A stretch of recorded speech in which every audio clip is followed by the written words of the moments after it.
আপনি দেখছেন news now, আমরা জানি কোনটা খবর।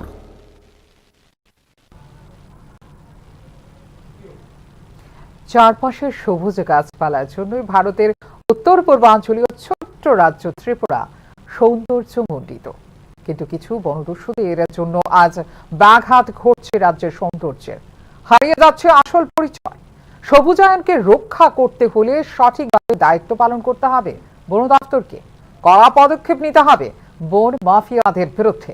কড়া নজর রাখতে হবে বনজ সম্পদ পাচারের করিডোর সিপাহীজলার উপর। সোমবার বিশ্রামগঞ্জ শচীন দেববর্মন স্মৃতি কলাক্ষেত্রে এমনই বক্তব্য বন দপ্তর কর্মীদের হুঁশিয়ারি দিলেন বক্তব্যের মাধ্যমে বনমন্ত্রী অনিমেষ দেববর্মা।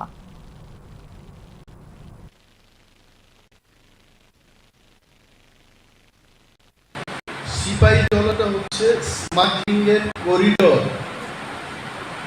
বনজ সম্পদ যে আমাদের রাজ্য এবং দেশের থেকে একটা করিডোরের মাধ্যমে বাংলাদেশ এটা পাচার, এই করিডোরটা হচ্ছে সিপাহীজলা।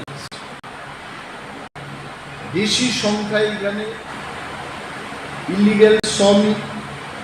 আজকে একবার সুমিত আমাদের ডিএফও উনি চলে যাবেন, সুমিতকে যখন এখান থেকে ট্রান্সফার করা হলো, কতজন শ্রমিক ওনার এই পরিস্থিতিতে, রাজ্যের যে পরিস্থিতি, এই পরিস্থিতিতে গত 15 মাসে আমি যা দেখেছি, all DFOs are reporting to us, all SDFOs are reporting to us.